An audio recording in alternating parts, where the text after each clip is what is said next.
We'll start with the Pledge of Allegiance. Pledge allegiance to the flag of the United States of America and to the republic for which it stands, one nation, under God, indivisible, with liberty and justice for all. I salute the flag of the state of Mexico and is a symbol of friendship among united cultures.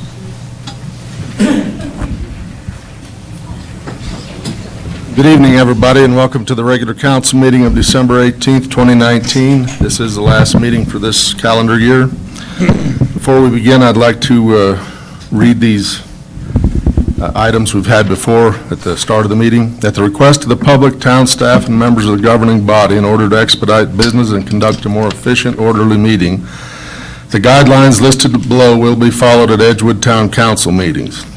Guidelines for the public is asked to remain silent throughout the meeting so all attendees can hear what is being said. The public will be heard from only at public comment, which is limited to 2 minutes per individual. If a member of the governing body wishes to hear from a member of the public seated in the audience, the mayor will ask the remainder of the governing body whether they wish to hear from the individual. If there is an objection, the members of the public will not be heard from. The public is encouraged to contact members of the governing body prior to the meeting to express their opinions and concerns, which will enable the governing body to achieve its purposes and expedite business. Cursing, name-calling, and any type of verbal abuse will not be tolerated. If recording devices used by the public are interfering with the quality of the sound of the meeting, those devices will be required to be turned off. Guidelines for the governing body. Presiding officer, mayor, or mayor pro tem controls access to the floor. It is out of order to speak unless granted the floor except for point of order or certain privileged motions.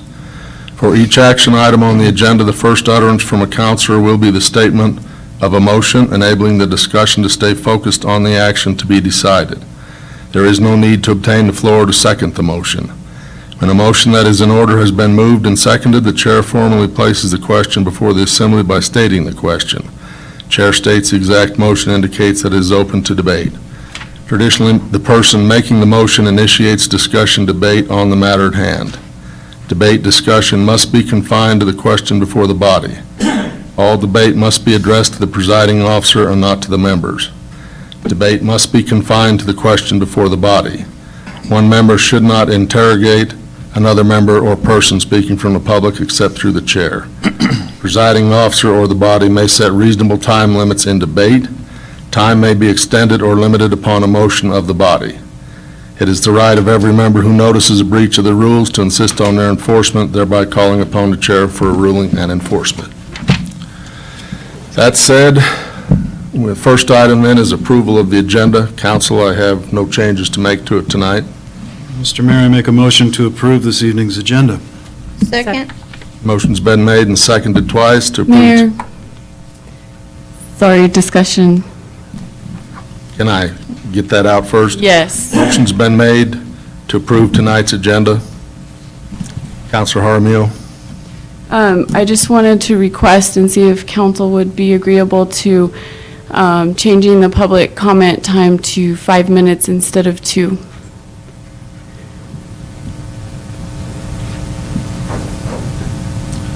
That's not an item on our agenda, I guess. Council, how do you prefer to handle that? Wait till we get to comment on general matters. I would be amenable to extending the time.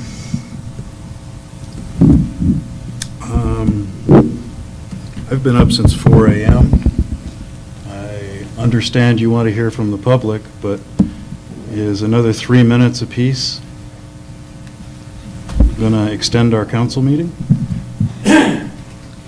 Well, recently in the last few meetings, people are getting cut off before they can make their complete points, so I thought it would be helpful to extend the time because 2 minutes seems to be too short. Well, Counselor, that 2 minutes has been the rule since they started a rule. And I think that's sufficient for public comment. If people wish to speak at hearings and stuff, we give them pretty much all the time they need. They need to distinguish between when they want to say something at a hearing versus public comment. Mr. Mayor, can I make a comment? Just go ahead.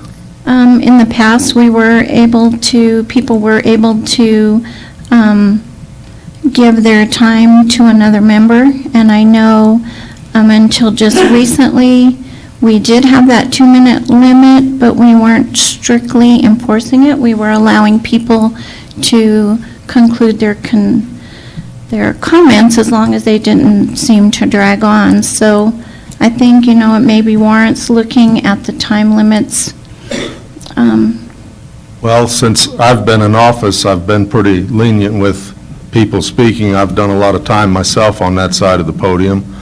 I never had a problem with it, but we got into the thing this past spring and summer where people would get up and go on for well past 2 minutes, try to conduct ad hoc impromptu sewer hearings and stuff during that time. So it seemed like the thing is to get back to the 2 minutes, and people need to realize that the public comment isn't meant for long, extended statements. Okay, then could we compromise to allow someone to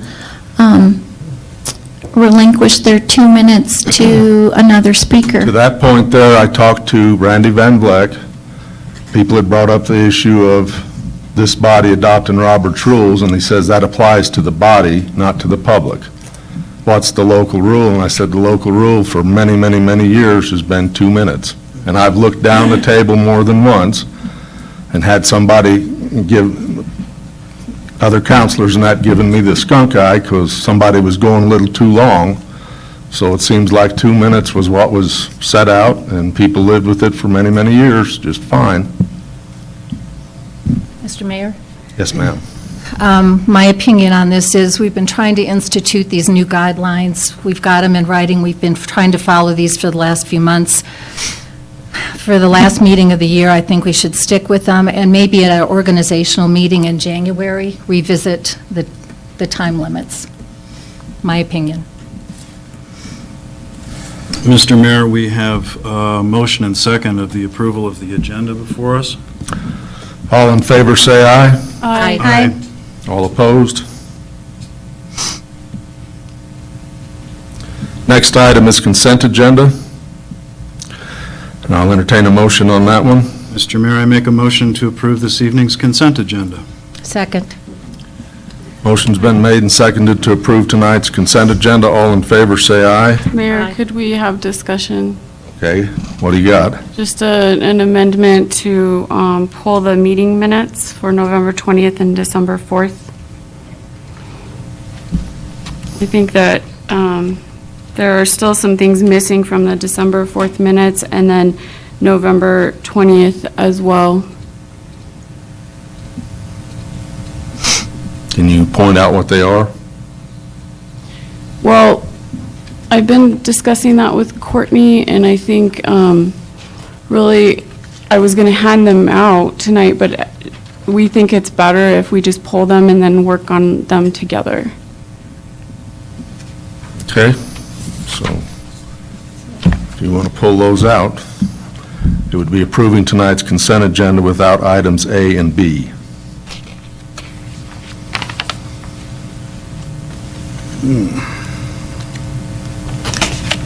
We have a motion, correct? We have a motion.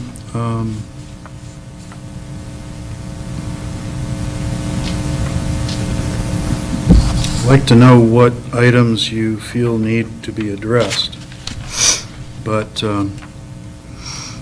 in the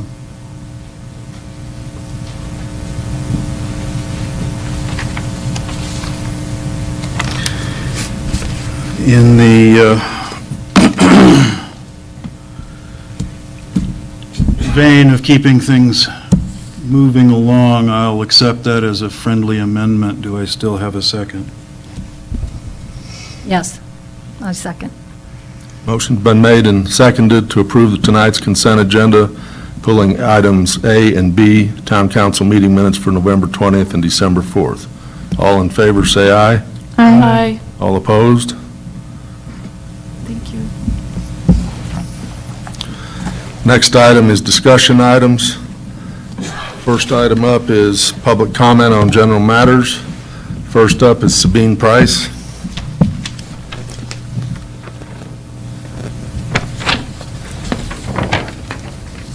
If I may correct, it's Sabina, but I'm Sabina. okay with it. I appreciate to be here again. I do have one question for each of the councillors and the mayor, and I am truly hoping that I will get an answer while I'm standing at this podium. So the question is, will you stand with the people of Edgewood against the takeover of EPCOR? Mrs. Jaramillo? Yes. Mrs. Abram? Yes. Mr. Abrams?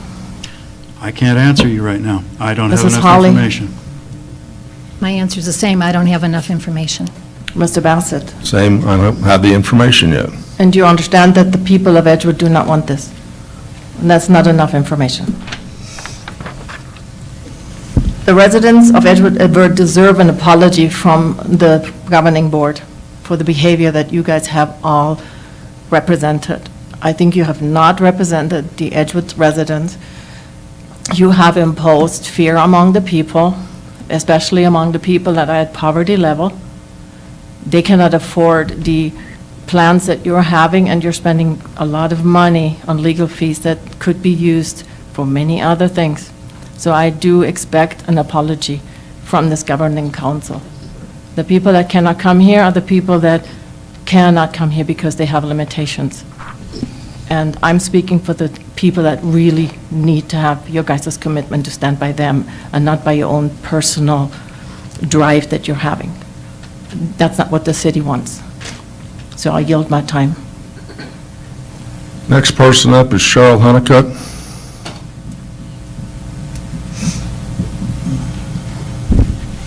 Good evening, and I will say yes to what she just said as well.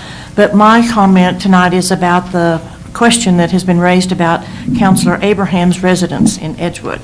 My husband and I went to visit her this past week. She lives right down the road from us at her residence in Edgewood. So having said that, you've seen her lease agreement on her phone. So can we put that one to bed? Thank you.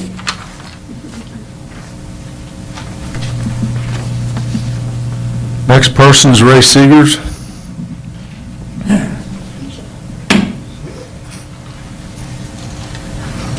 Okay, I know I gotta talk fast.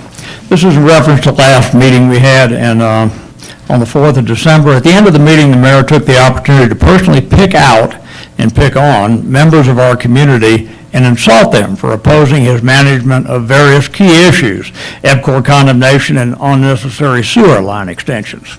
He hinted that the public speakers were sent by EPCOR. They were not. Absolutely, I know that.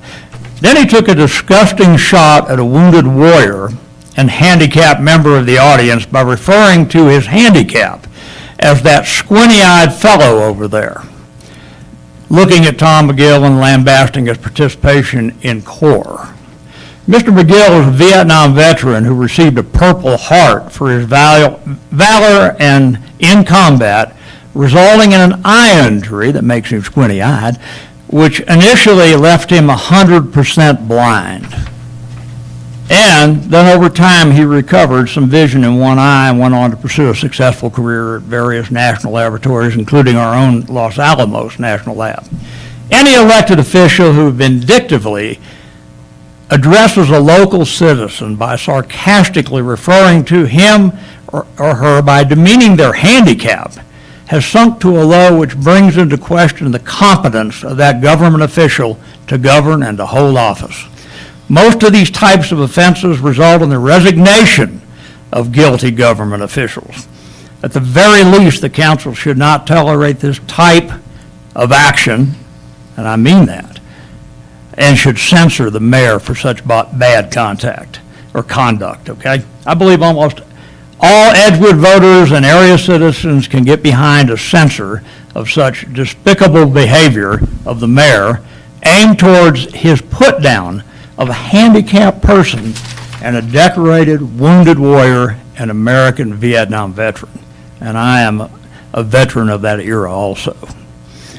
I appreciate the editorial in the Independent dated 6/12 December, which stresses that the governing council and the mayor should Your lead- time is up. Okay, well, I handed out a handout, and I would deeply appreciate you finishing reading this so that we really have a chance to get public comment out and know the public is not happy with 2 minutes.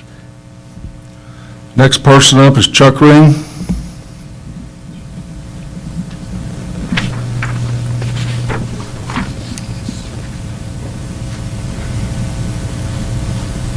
Mayor, council, citizens, I just want to wish everybody a coming Happy New Year and a Merry Christmas. And I hope we can get a bunch of these things behind us so we can go forward in the coming year. Whether you're for EPCOR or you're not for EPCOR, there needs to be some reconciliation and some going forward rather than beating everybody up every time we come to a meeting. I think that's just as bad as some of the other things that have been complained about here. Thank you. Karen Kaiser?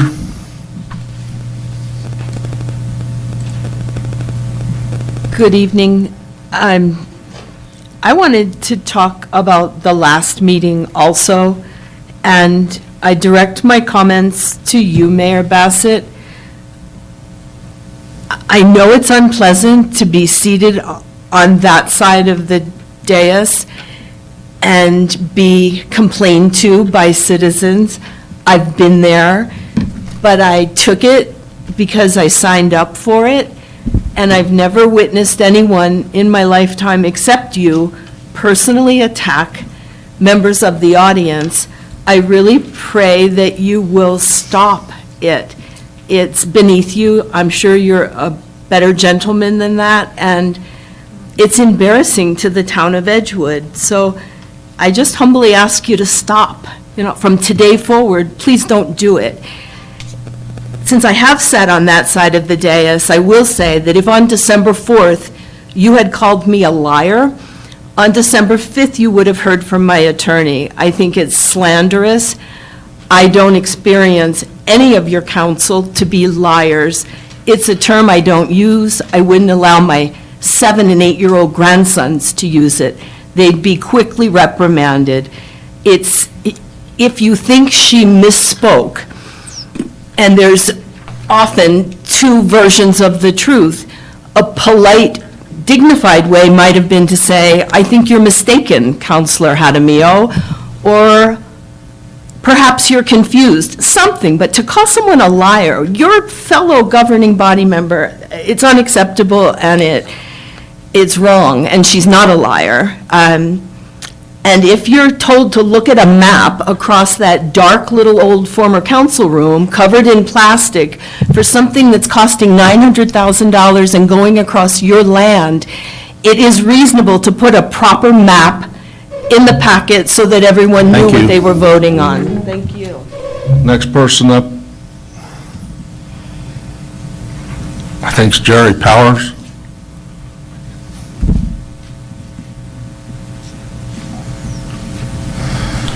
My name is Jerry Powers. I live here in Edgewood, and the audience members have spoken about the lack of civility in the behavior of the town council government, especially at the last couple of meetings. I noticed in the minutes that there were several omissions. There was no mention at all under matters from the mayor about the personal attacks and the allegations that members of CORE were somehow, and the audience were somehow in the employ of EPCOR. I think that's an important thing to have documented. These are unprecedented events in uncivility in the town of Edgewood, and I think the public needs a record to know what happened here. And if you don't want it in the minutes, I think it should not be swept under the rug and edited out. I think you should change your behavior, and it won't appear in the minutes. The minutes should reflect reality. And your behavior, if you don't like the way it's presented in the minutes, change it. Don't edit the meetings and hide that behavior. Those are my comments. W.J. Bassett.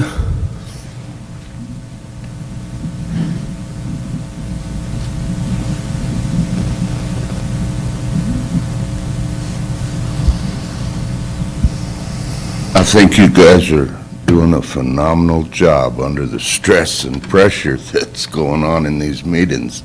We don't got to be so at odds at each other, The sewer, been 20 years since we added to the sewer, or since the sewer went in. Barely did one little addition. It's time to add to the sewer and get it undeveloped. Get some more businesses paying. Let's quit fighting and move the town forward and have a good Christmas and a new year, coming down here and fighting, and the town goes nowhere. Chuck Ring, he gets a second. He did a good way of telling it, you know, so let's get on and have a good meeting.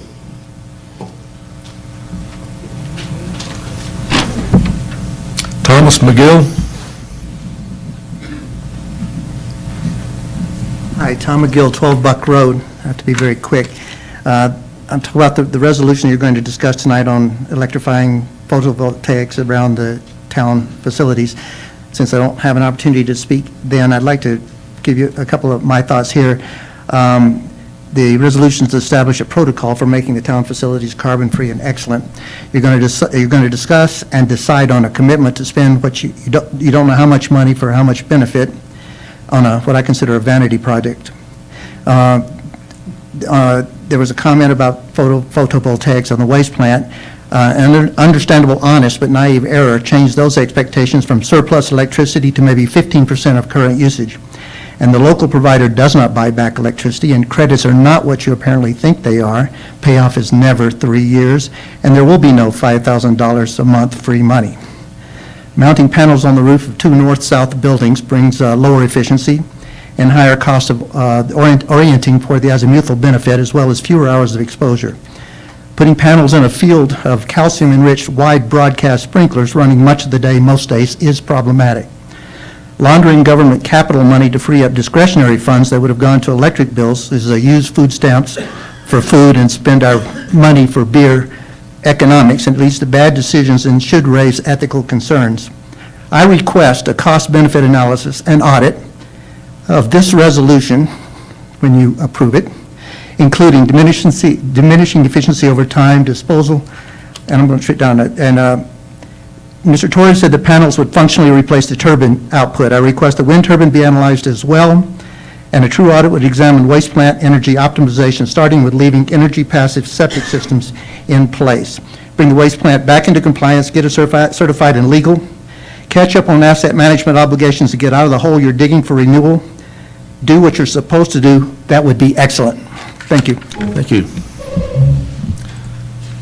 Is there anybody else who didn't sign up who'd like to speak? Okay, seeing none. Next item is matters from the councilors. Councilor Jaramillo.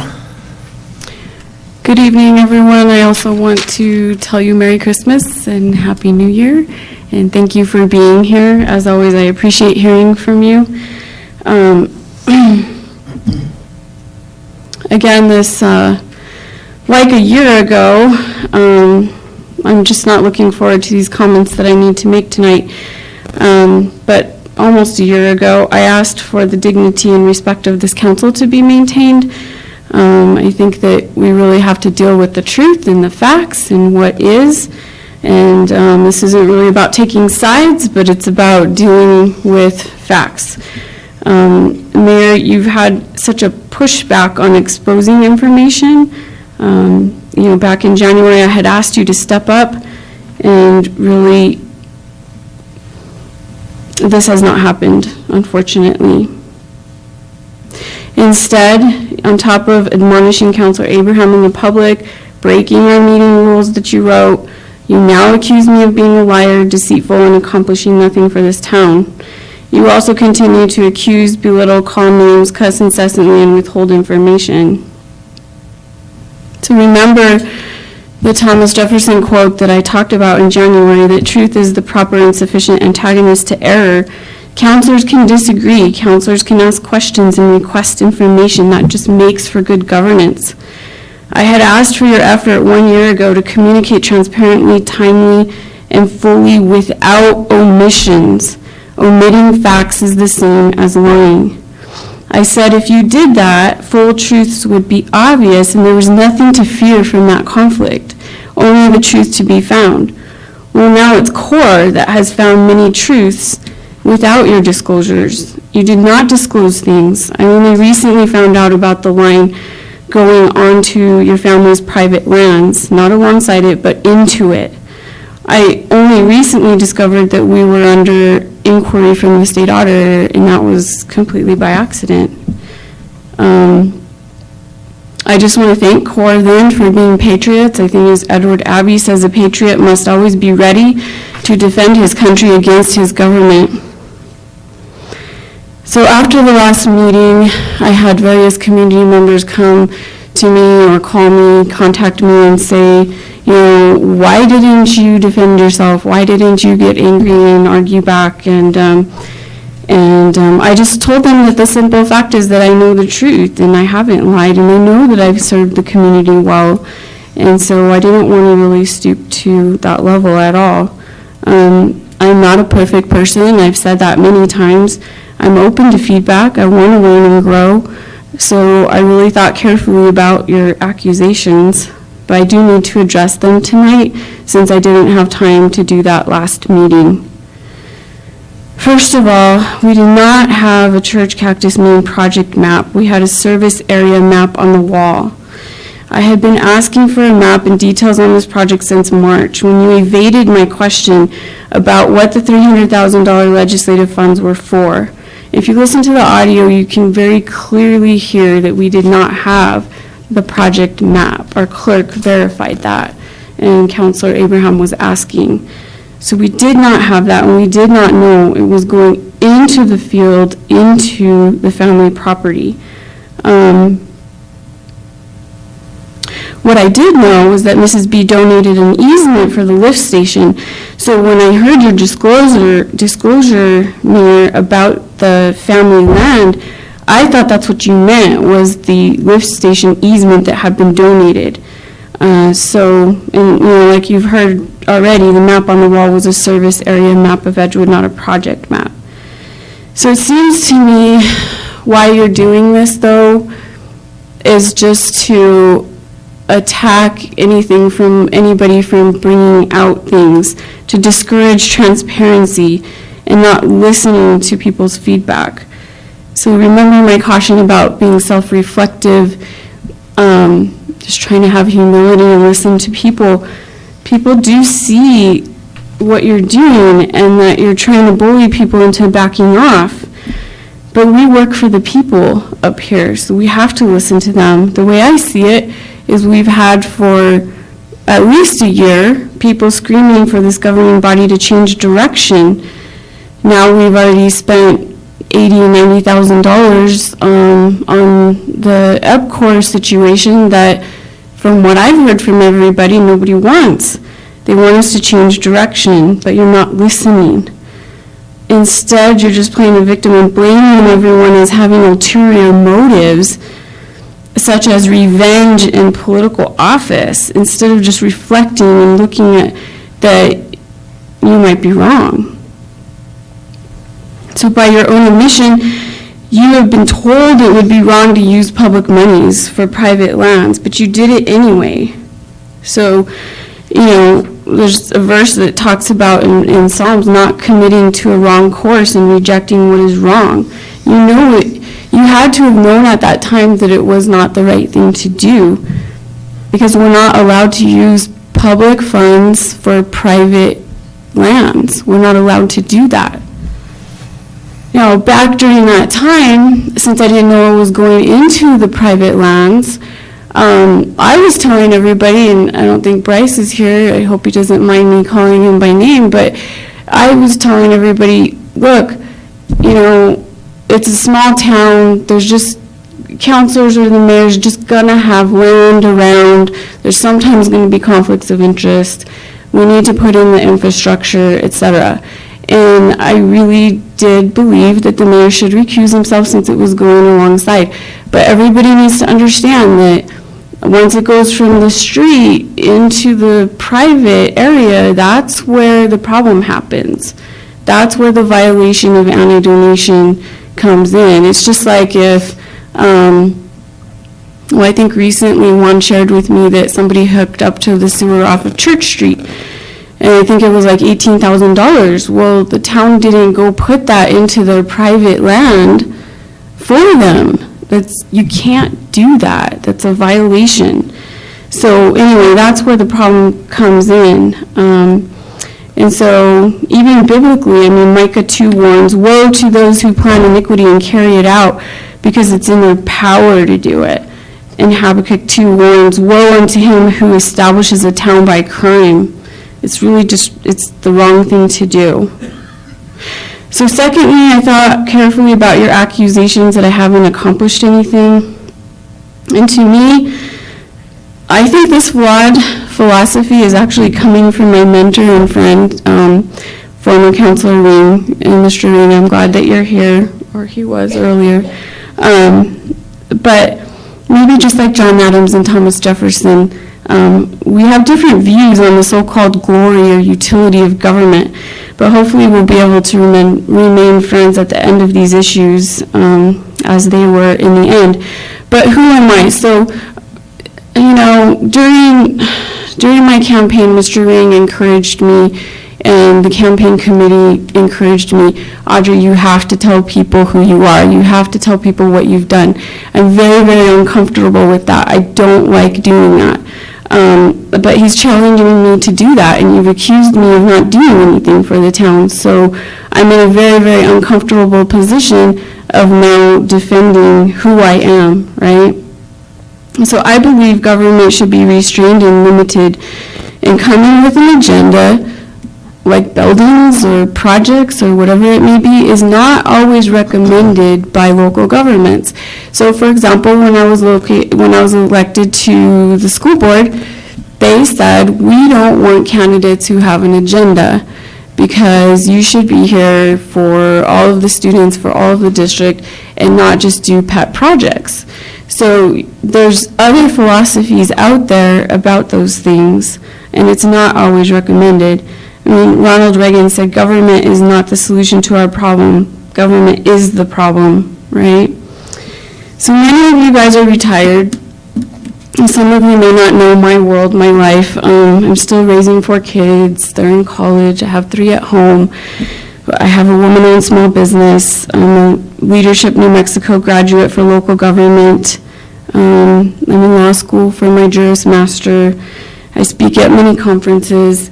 Mr. Ring knows that he recommended to me that I take the Molly training, and I did take his advice, and I accomplished that in the year and a half since I've been elected. That required 4 conferences, going to many different things, doing things for the community. But in all, I looked at the different areas that I feel like I've helped, and for example, buildings. So buildings is important to Mr. Ring. Now, I think that no one person can take credit for these projects. So even First Choice, Mr. Ring, you worked very, very, very hard on that for many years. And Mayor, you brought up the plaque at one of the meetings to show your name was on the plaque of that building. But I really think that no one person can take credit for all those things, because First Choice did it. They're the ones who paid for it. They're the ones who wanted it to happen. If it wasn't worthwhile, it wouldn't have happened. And so, same thing with negotiating town hall. I assisted with that on the school board side and helped negotiate that fee down. I was pushing for $1 a year. And it was actually Councilor Abraham who contacted me back then about these buildings, okay? So Mayor, you show pictures up on the thing and you say, "Oh, we've done this and we've done that." But it really takes everybody collectively to do these things. So I just find it prideful and offensive to think that one counselor should accomplish something all by themselves. I've done things like help the library move, things like that. Higher education is another area that's really important. And Councilor Holly, this has absolutely nothing to do with you, because I've thanked you in the past for your work on bringing C&M classes here, but, I also remember years ago, Dr. Grabner and I at Edgewood Middle School and Dr. Couch bringing C&M classes there. Later, it was President McCarty, actually, and former Superintendent Sullivan, and, many others working with Masons, working with C&M, and it just kind of takes all different parties together. The Yazzie litigation that I brought that idea to the school board recently was settled and is a good thing for education for kiddos. The anti-drug, anti-vape program in my campaign was very important, and I've supported that through the Pinto Pride Foundation and the PTOs. I bring huge financial expertise. I'm a governmental consultant and auditor. Many of the things that I've been trying to do, like a comprehensive annual financial report for transparency, Mayor, you've turned down. You know, in my first year, I had talked to you, I had talked to Juan, I thought that was going to happen. I talked to you in March. Juan said wait until after year end, so I waited and I checked back in August, and you just said, no, we're not going to do it. And so we can praise NCRTD for their award, but yet not be willing to tackle that ourselves. And I don't agree with that. I think it's transparency, and it's something that could be really great for the town. My advice has been rejected on many, many areas concerning governmental finance. The retention policy, the proposed resolution I did on the donation of property to the town, the GASB, just following the accounting standards on intangible assets, on easements and rights of ways, that was turned down. The town policies, I've met with Juan, offered my help. I know he's busy, hasn't contacted me to help back with that, but again, that's a partner thing. You have to do that together. I'm not going to create a town policy. I've given him templates, but I'm not going to say this is what you have to do or anything, right? I proposed a resolution on audit acceptance, which was a DFA requirement. That eventually got passed.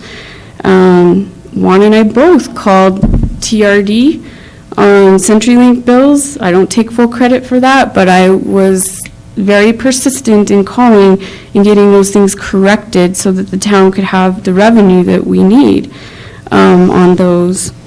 So in the financial expertise area, I would say that I have contributed quite a bit of knowledge and wisdom and been willing to help with whatever the staff needs.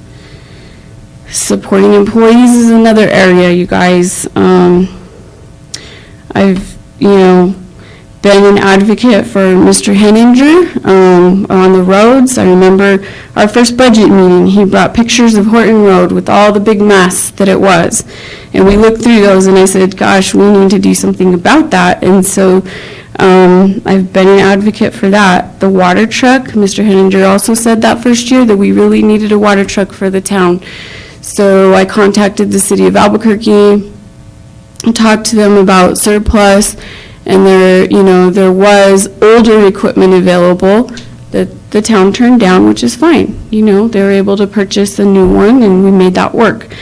I supported raises for employees, supporting Karina with the playground maintenance, lobbied here in Edgewood and statewide for the full funding of PARA, which I think it's terrible of the state to promise employees something and then not fund it and not deliver.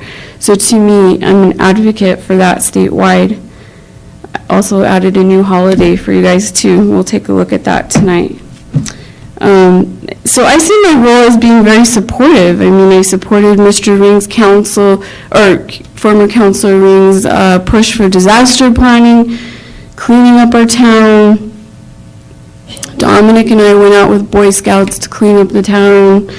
I've been supportive of Councilor Abrams. I said my husband and I will go work on the trails that you want to do.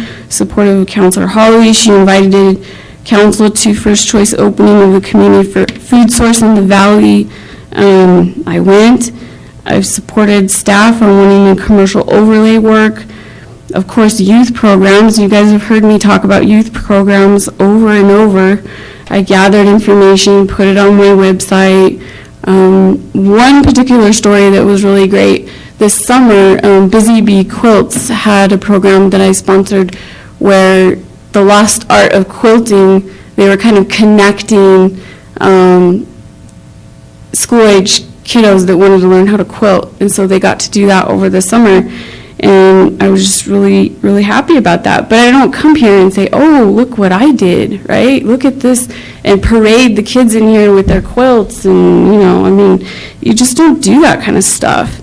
Carla's GED program, I've asked up here so many times, where is that at? What can I do?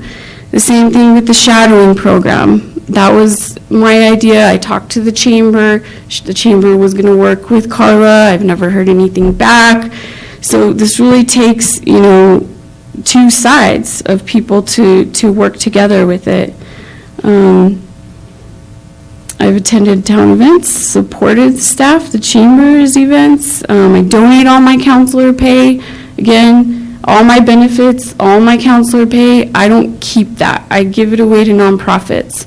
And that is something that's really important to me. So I've been able to support things like Teen Challenge, Walking in Circles Ranch, EVCA. Mayor was complaining about the weeds, so I donated money through Counselor Ring for that. Evada, for example, donated money there. So I see myself as being supportive to other people and causes as well. Then I've been an advocate, okay? So I know this is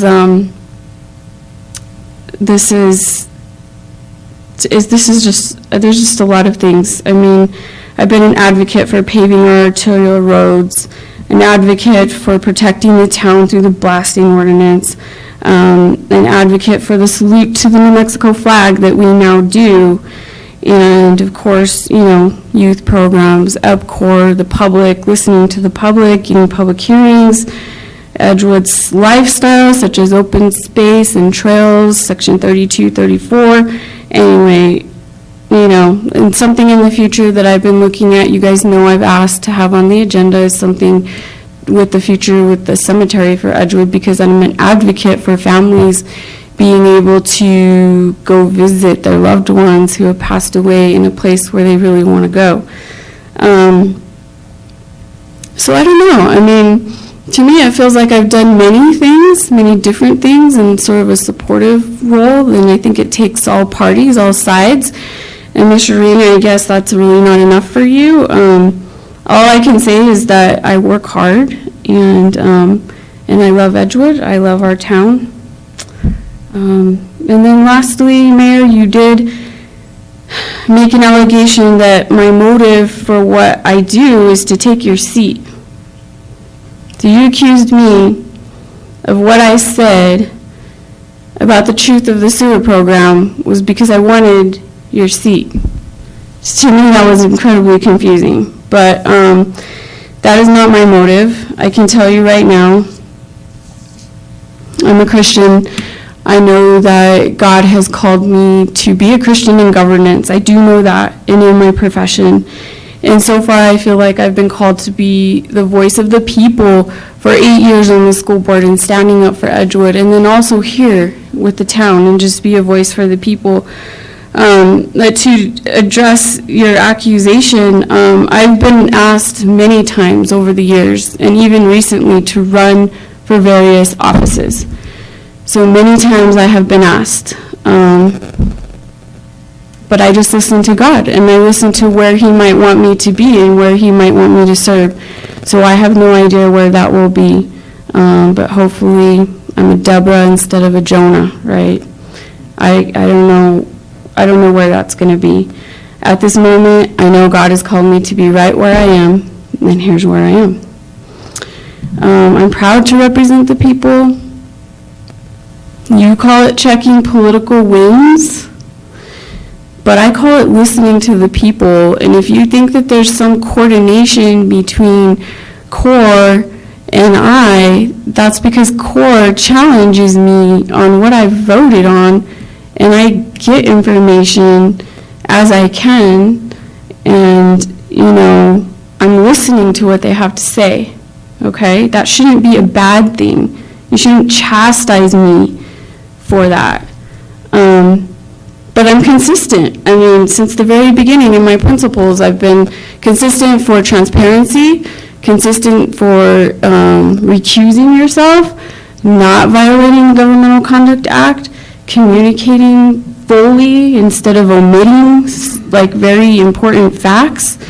And I don't like the conflict. I wish it wasn't this way, and it doesn't have to be this way. It really doesn't. You've heard from people tonight. It's like, let's just move on. We don't want this. And it really does not have to be this way in leadership. So in closing, I just have two thoughts, and I will be quiet. Thomas Paine says, government is best which governs least. And then Mayor, woe to him who builds his realm by unjust gain, shaming your house. Thank you. Councilor Sherry Abraham.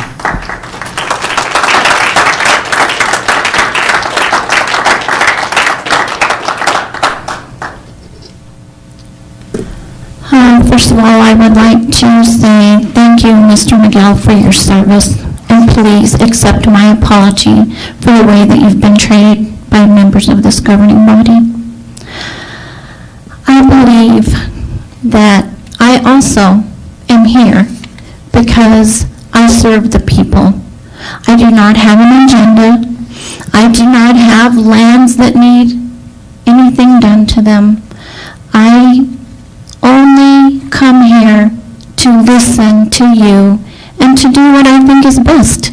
I've been accused of creating havoc for trying to save some money, for bills that were paid incorrectly.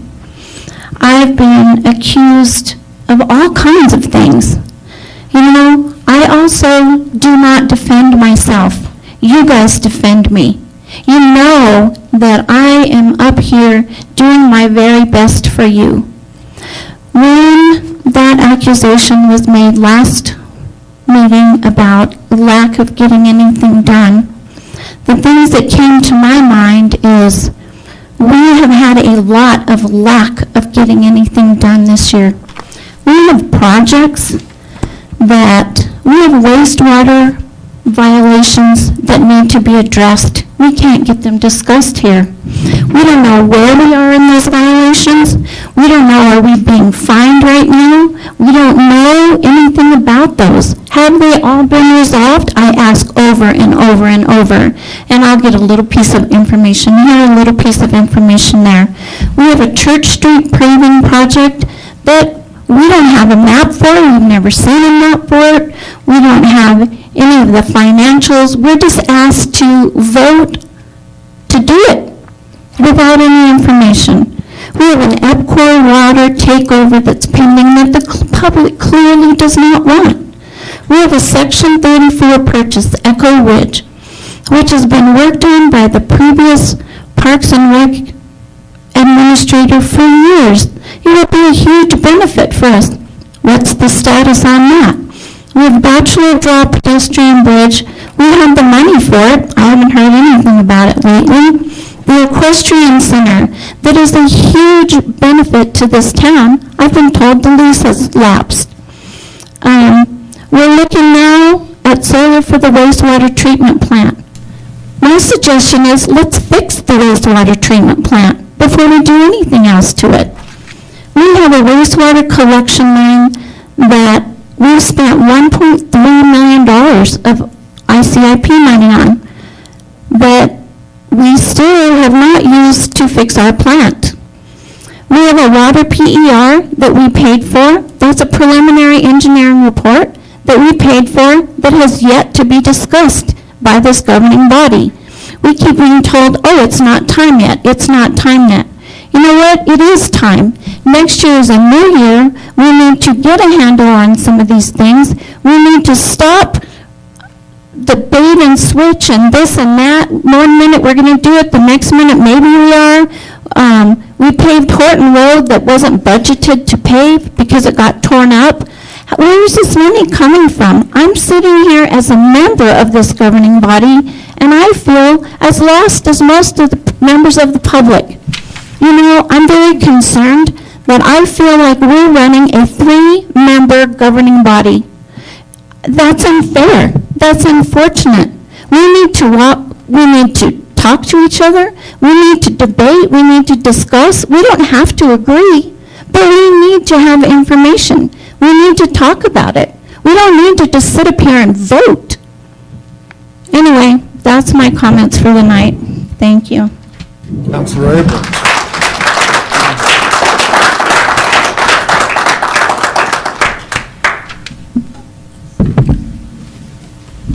Well, in keeping with the season, I hope everyone has very happy holidays. And in keeping with my desire to move along, not only with the business of the town, but with all sorts of other kinds of things, I'm going to pass it on to my colleague. Councilor Hawley. I do want to make one correction to one of Councilor Jaramillo's comments. She mentioned that First Choice built that building with their money. It was a partnership. Santa Fe County floated a bond.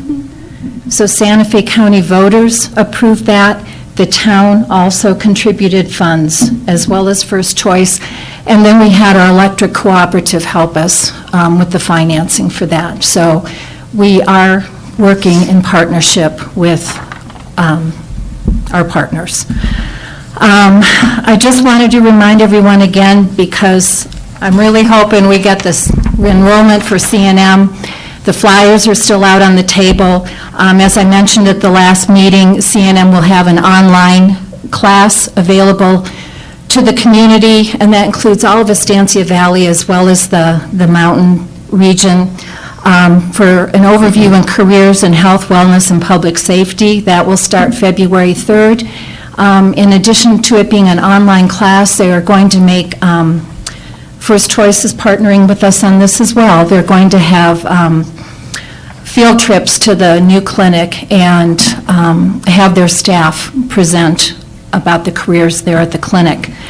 And then the other class is for veterinary reception skills, which will be held at Edgewood Middle School starting January 13th. So I hope you'll spread the word for me. I was out distributing flyers last week. Another thing I'd like to do is a shout out to our Church Street Market. Albuquerque, the magazine, every year does a reader poll to determine their Best of the City awards. And Church Street Market came home with first place for Best New Business Idea and second place for Best Bargain Gift Shopping. So kudos to Church Street Market and the Williams. And finally, I want to say kudos to our staff. We had a delightful Christmas tree lighting ceremony on December 6th. I hope you were all able to attend. Thank you to staff and also to the performers who graced us with their presence. So that's all. Thank you, Councilor. Next item is matters from the Clerk Treasurer, Mr. Torres. Mayor, Council, so last meeting, you guys had asked for a total amount spent thus far on EPCOR, are looking into it. So the PER performed by Wilson & Company, total amount $39,063.87. The amount spent so far with Pender, $11,700. The amount spent to date on legal billing, $38,009.54, bringing the total amount spent to date $88,773.41. Let's see, just kind of give you an update. So last week we were just busy trying to finish up the audit. I believe we got everything in time, and now it's at the state auditor's office. So as soon as we get the okay to release and okay to print, we'll get that scheduled and get it before you. I'm hoping this year it'll be earlier, maybe February, but we'll see whenever the state auditor decides to release it. Chief has something he'd like to update you all, so if you're okay with that, I'd like him to speak. Mr. Mayor, can I have a question for Mr. Torres? Quick one. I have been trying to find out about new microphones. Do you have any cost analysis for that? Mayor, Council, at this time, I'm just trying to look into what would be more effective for us. The NCRTD board, they have some pretty neat ones, so I'm trying to figure out from them what they have and what will it work with the equipment we have in place. They're kind of really small, flat ones, and they pick up the sound quite well. So I'm trying to look into something like that, so you guys don't have to literally eat the mic while you're talking, but we're looking into that still. When we do that, can we also look at some sort of device that may make it easier for a counselor that needs to call in and participate in a meeting? Mayor, council, so I believe we have that one addressed and solved. So, Okay, because last time I tried to call in, I could not hear, nobody could hear me. correct. And I think after that one, that's when we, I think, found the solution. We haven't tried it yet live, but we have tried it just in the council chambers without anyone in here, and it seems to work. Okay, thank you. Mayor, council, members of the public, just want to let you know that this last week we attended the Municipal League Conference, the law enforcement conference, and I wanted to report that we received our first recognition for the department. It's a program where you meet 53 standards. And once you meet those 53 standards, you got to show proof and documentation that you're upholding these rules and regulations set by the state. So we did receive the first recognition for the town of Edgewood through the police department. Then, other than that, we are also doing the Shop with the Cops Saturday. So Saturday from 10 to, what is it, Sarge, about 2? About 2, you're going to see a line of units look like they're going nowhere with the lights and sirens on for the kids, taking them to and from fire station, our office, and to Walmart, and then to eat. So we will be back and forth with that. So you'll see that around town, but that's all I have. Thank you, and congratulations. So with that, Mayor and Council, I'd like to wish you all a Merry Christmas, Happy New Year, and I guess we'll see you. I mean, if you have any questions, call us. Because I was busy just trying to wrap up the audit last week, I have some information on the banks, but I want to get you all the information before I get it off to you. So as soon as I get that, like I told you last meeting, I will email it to you all so you can look it over and go from there. Thank you, Mr. Torres.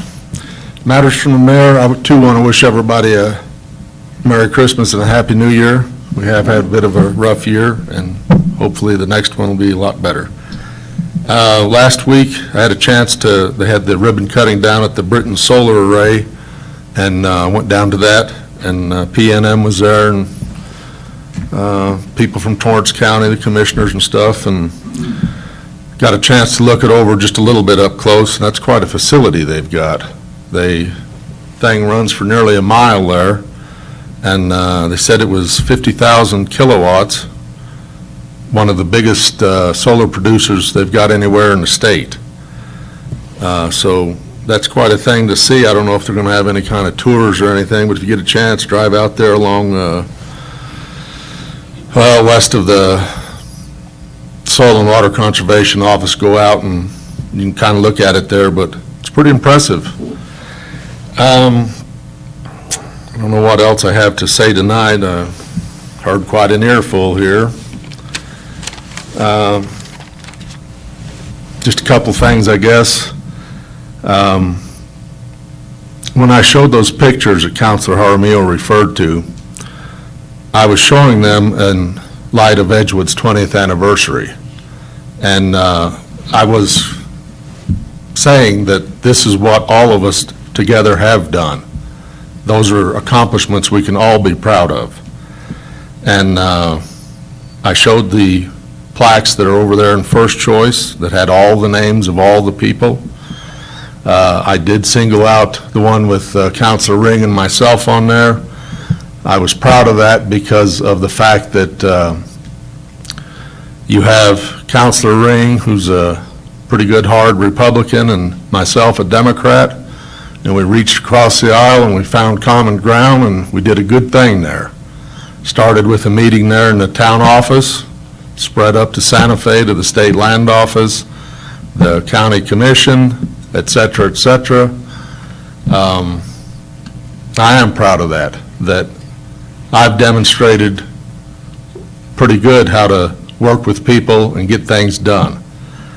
And I didn't, intend to slide anybody with them. I thought that was something we could all be proud of. That's why I showed those pictures here in our 20th year. Boy, the rest of that, have to chew on that a while. Anyway, I'll let that go for tonight. And again, as I say, wish everybody a happy holiday season and stay safe and warm. There's supposed to be some storms coming. That done, we'll move on to action items.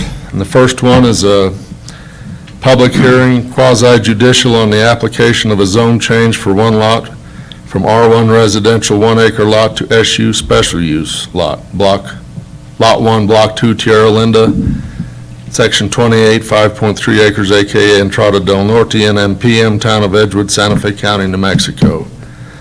And council, I'll entertain a motion on this one, so we've got that going first. Mr. Mayor, I'll make a motion to approve the Town of Edgewood Planning and Zoning change of zone for one lot from R1 residential, 1 acre, to special use, lot BLK Block 2, Tierra Linda, Township 10 North, Range 7 East, Section 28, 5.3 acres, AKA 5 Entrada del Norte, NMPM, Town of Edgewood, Santa Fe County, New Mexico. We got a second? I'll second. Motion's been made and seconded to approve the application of a zone change for Lot 1 from R1 residential 1 acre to SU special use, Lot 1, Block 2, Tierra Linda, Township 10 North, Range 7 East, Section 28, 5.3 acres, AKA 5 Entrada del Norte, Town of Edgewood, Santa Fe County, New Mexico. So, Tim, are you going to present for this tonight? Yes, sir. Go ahead and, well, I guess you can do it from there. You got to. Either way, whichever you prefer. This one's a little better. All right, thank you. Good evening, Mayor, Council. Good to see you all. I'm here on behalf of Tanya Mortensen. Unfortunately, she was not able to be here tonight.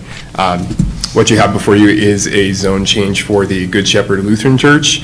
They came about this to us earlier on. They had come for a sign permit, and then that's when we realized that they were actually zoned R1 instead of SU, which normally that's what churches are zoned. So staff recommended that they apply for the zone change. So they came to our commission meeting, we had that on the schedule, and it was unanimously approved by the commission to send it to council for approval. And everything with the staff report, that's all in your handout there. If you have any questions, please feel free. Council have any questions for Mr. Dvorak?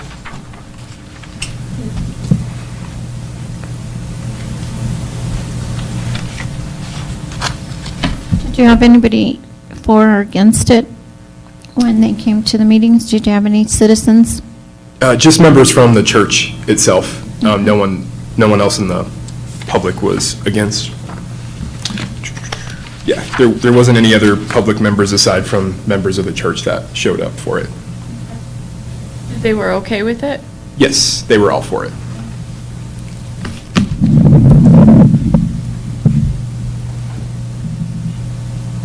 Any other questions? Otherwise, we can entertain a vote. It is a public hearing, Mr. Mayor. That is true. Anybody from the public wish to speak to this item here on the agenda? Okay, seeing none. So we've got a motion on the floor.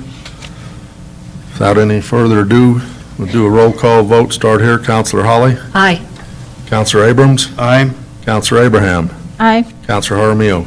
Aye.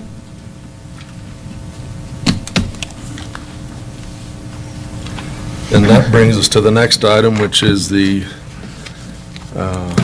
approving the ordinance 2019-07, an amendment to our zone map up here that reflects this approval of the Good Shepherd Lutheran Church property.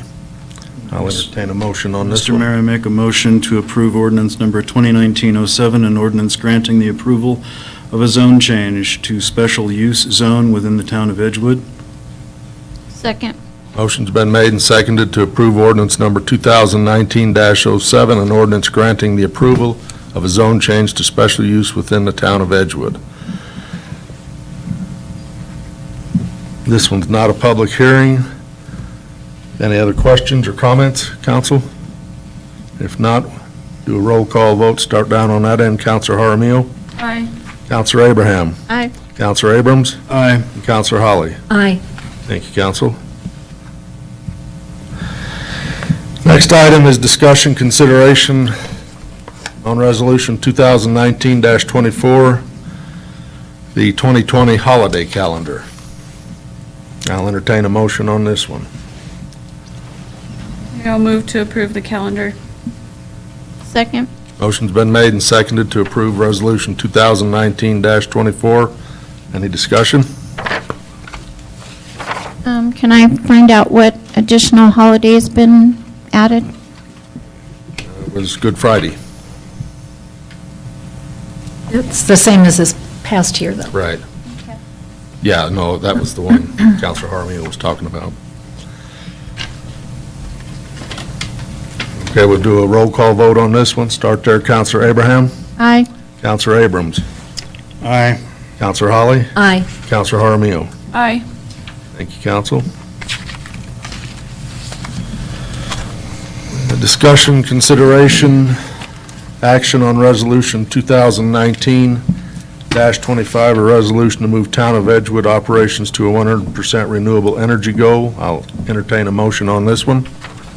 Mr. Mayor, I would make a motion to approve Resolution 2019-25, a resolution to move the Town of Edgewood operations to 100% renewable energy use. We got a second? I'll second. Motion's been made and seconded to approve Resolution number 2019-25, a resolution to move Town of Edgewood operations to 100% renewable energy use. Discussion? That would go to Mr. Counselor Abrams first. Yep. We've been talking a lot about solar, adding solar to our sewer plant. I've been talking for years about renewable energy for the town. We've had our windmill now for quite a while, offsetting a good piece of our expense for power for the sewer plant. The state of New Mexico has moved forward with a pledge by 2045 to go at least 80% renewable. And I think as a town, we should at least follow the state. I prefer to lead. There are lots of benefits, both health and otherwise, to renewable energy. And we know that sooner or later, we're going to have to be there. We might as well begin biting the bullet and moving forward with it in some kind of an orderly fashion. Mr. McGill brought up a bunch of questions, and I appreciate that, Mr. McGill, thank you. There are lots and lots of ways of accounting for the expense, if you will, or the savings, depending upon how you want to look at it. I believe the town is in for a long-term benefit. It's certainly not a short-term one. And cost-benefit analysis will be done. I'd like to see it myself, and that's one of the reasons why I questioned when we first got the bids. I kind of looked at it and went, And we reviewed it, and we went back, and it came back again, and it was a little different. We know that we can't bite this off in one chunk, and we're going to have to do it in many. And it might be something that shows up on our ICIP in the not-too-far-distant future, perhaps. But I personally have seen what the benefits are with my own home, my vehicles, and I definitely believe that the town should move in the general direction. Other comment? Mr. Mayor? Yes, ma'am. I do have a question for Mr. Torres. This resolution says that the administration of the town will hereforward review annually the town's use, incorporation, and economic value to the town of renewable sources of energy.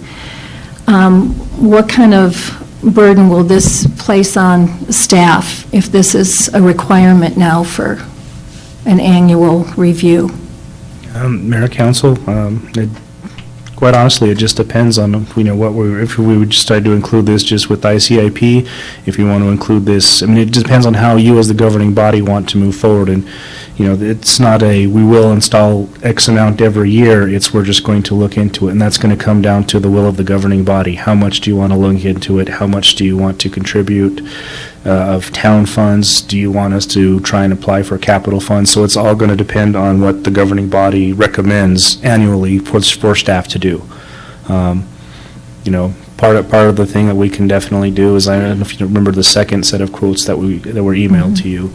They were a lot more detailed and thorough than that first set, and we can provide information such as that and then bring that forth as well. And then also just look into, if we do start, whether it be solar, wind, start looking into those, and we can provide reports as to what the current equipment, green energy is providing for the town versus not. I think at one point in time, my predecessor had a report on the wind generation and what it was doing, how much it was offsetting. So we can bring stuff like that forth to let you know, here's what your investment has done for the town for the energy costs. But it's all going to depend on what you as the governing body decide and direct staff to do. Thank you. I can see how that could be rolled into our ICIP discussions.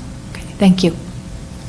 I have a question. Go ahead. On the third whereas, it says the state of New Mexico has pledged to reach 100% renewable energy use by 2045. Is that correct, or is it 80? You said 80. I think it's 80. Maybe it's 80%, but, I can't remember. I think it's 80%, though.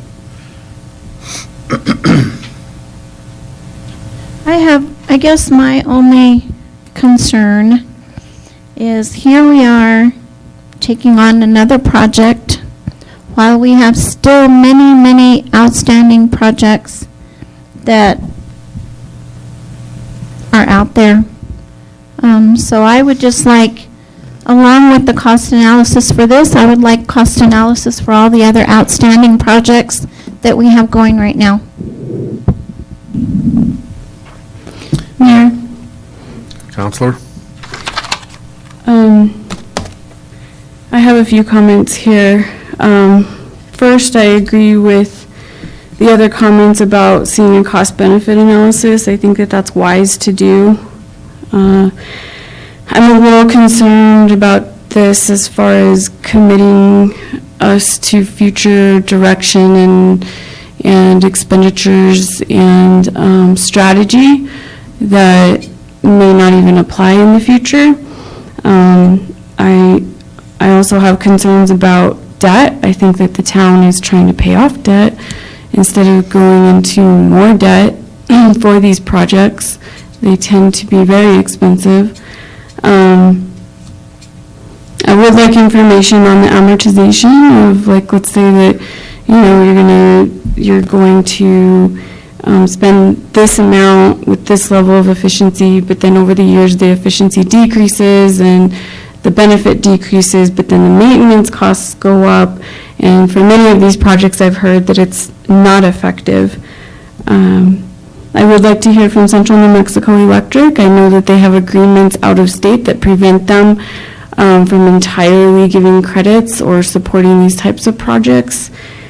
So I know that that's a challenge as well to this.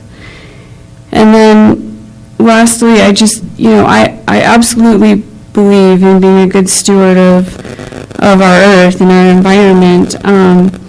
But some of the language in here is the broad strokes, like saying that the scientific community says this or that. I think that that's painting it 100% in one way, and when that may not entirely be true. So those are my concerns. I feel like some of the statements just seem to be all-encompassing, like it says the world scientific community has described the warming climate as an existential crisis. And, that's that old saying about you can make things look like what you're trying to support. So this, to me, is talking like all-encompassing the whole entire world, and all the scientists and everybody thinks that it's an existential crisis, when I don't think that that's necessarily true. So those are my objections. My other comment would be, maybe let's look at 80%, 50%, I mean, something besides 100%. Mayor, council, if I may. So the state of New Mexico is 50% by 2030, 80% by 2040, and 100% by 2045.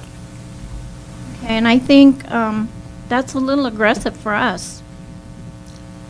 Well, and I think what I would tell you on that, Counselor, it is a broad resolution of sorts, but each of the individual projects would come in individually, and we would apply those metrics to it, cost-benefit analysis, stuff like that.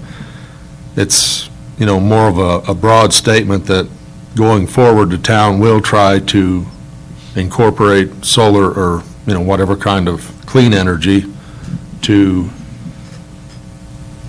work on its buildings and stuff like that, the things the town has. If it can't be done when something comes in, we'll probably figure that out and, decide not to do it.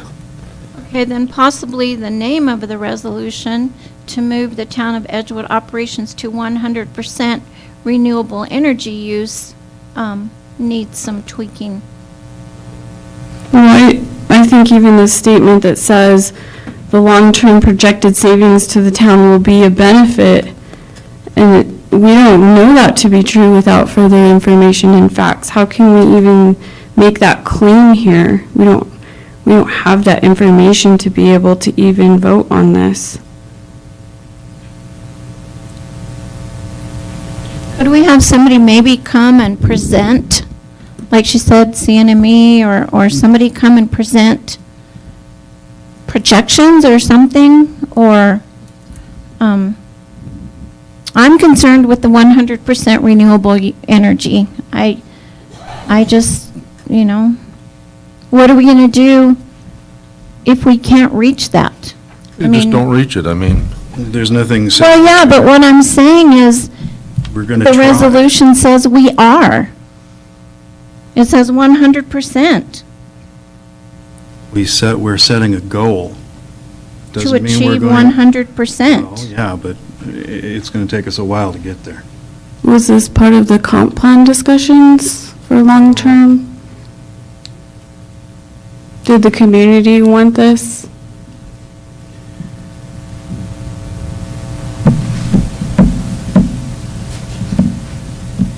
this was brought forward as a suggestion to try to move the town of Edgewood, as money and time and everything else permits, toward 100% renewable energy. Like I said, it'll only be done on a case-by-case basis. If it doesn't work at the wastewater plant, then you wouldn't use it there. If you can find a place to use it, though, then it would, we'd try to use it. This is not a demand that anybody do anything specific, just if it comes handy to try to use renewable energy, we'll try to use it. Okay, well, I just have if we can just say a resolution to move the town of Edgewood operations to 75% by so-and-so or something, but 100% means, that's 100%. I mean, that means nothing can use anything other than, to me, that's what this is saying. No. If it's not feasible, you just wouldn't get there.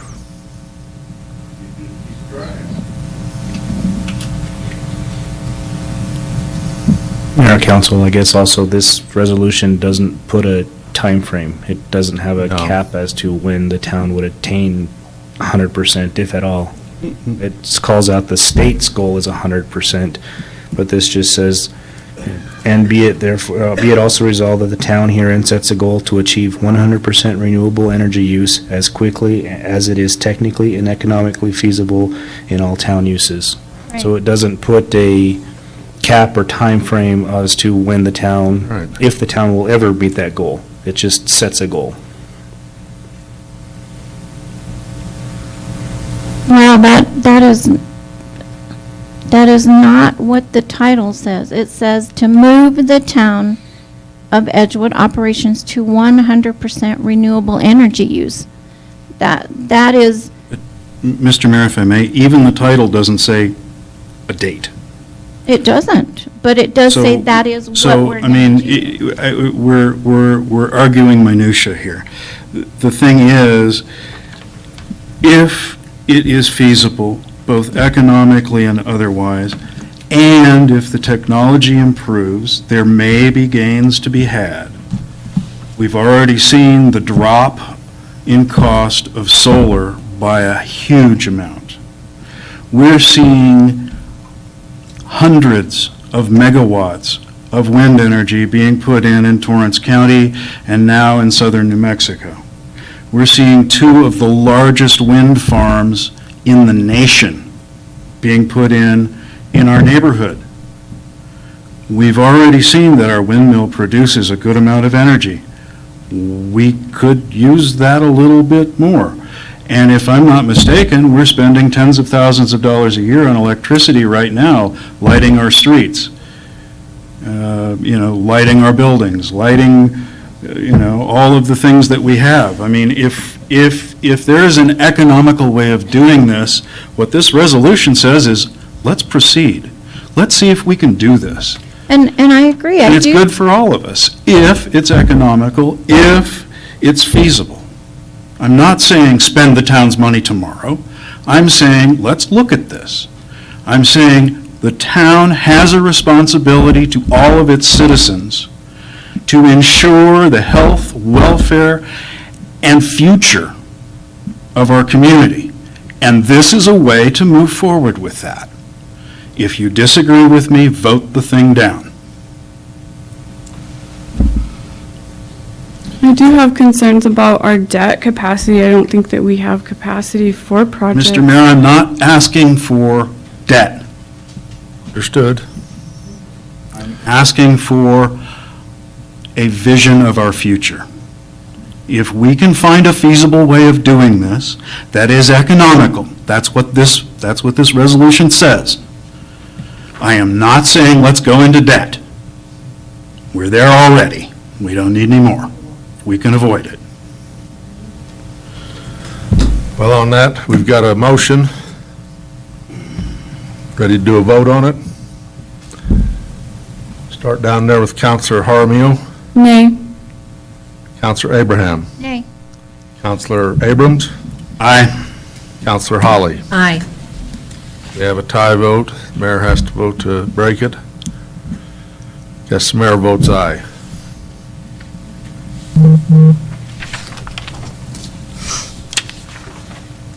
Thank you, council. You're welcome. Next item is discussion, consideration, action on the financial report for the month of November 2019. Mr. Torres, you want to?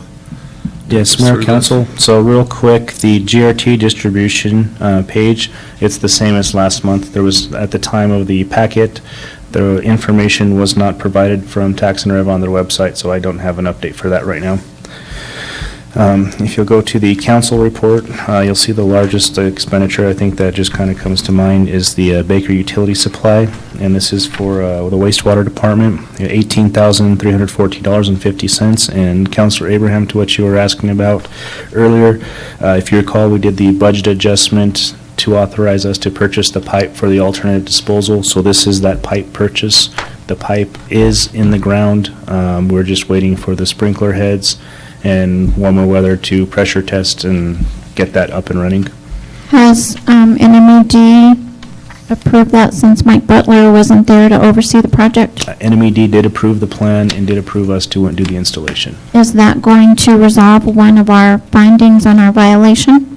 Mayor, Council, it will approve, it will give us our alternative disposal, which is a condition of the permit. And how many more conditions do we have before we can get recertified in 2020?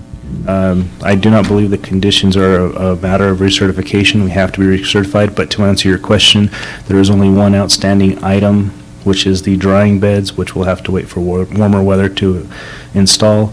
NMED is fully aware of those and full aware of our issues. We've been in complete contact with them the entire time. Let them know our status, our progress, and how we're moving forward. Thank you.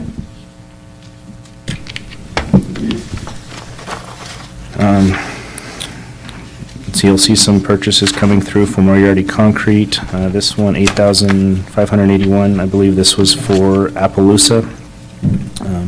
If I'm not mistaken, you'll see some other big ones coming through next month's billing, which will be for Square H, Madole, Lacey, and Benjamin Trail. But other than that, I'll stand for any questions you might have. Question for Mr. Torres? I do have one question on the GRT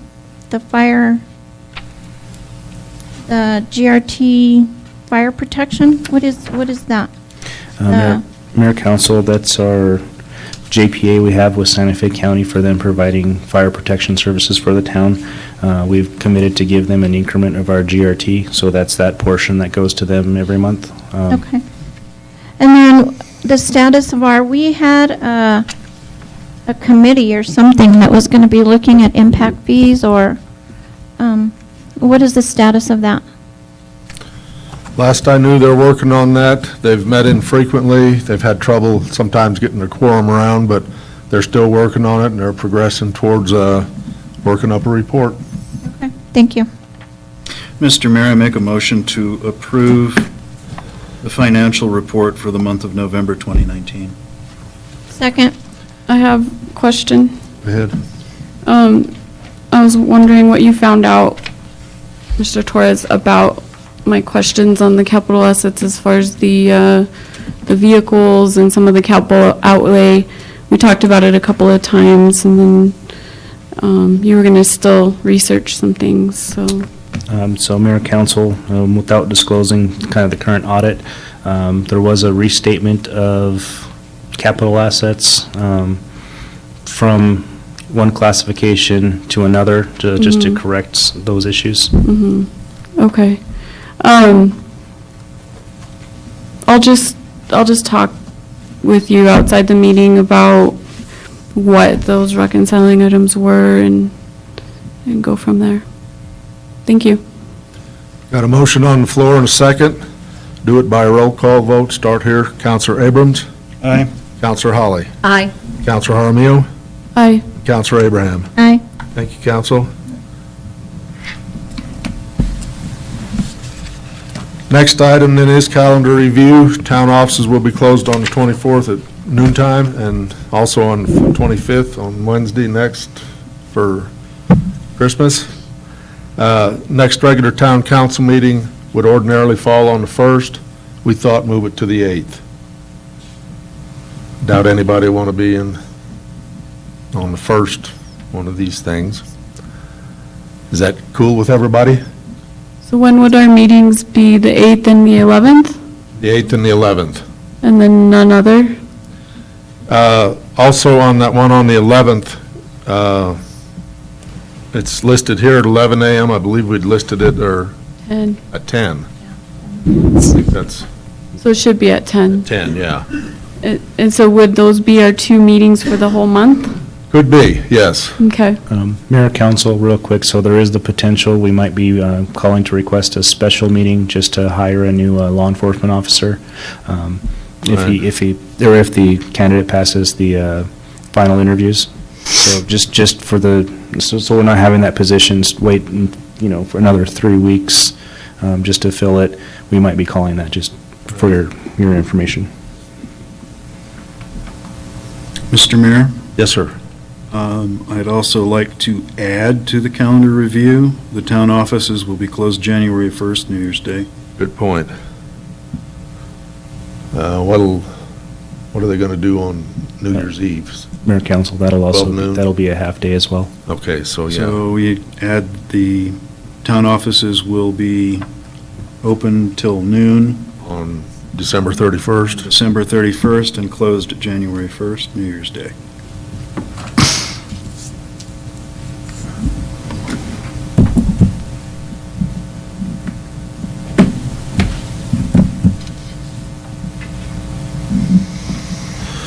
Entertain a motion, I'll entertain a motion to adjourn. Mr. Mayor, I make a motion, we adjourn. Second. All in favor, say aye. Aye. All opposed? Thank you, council.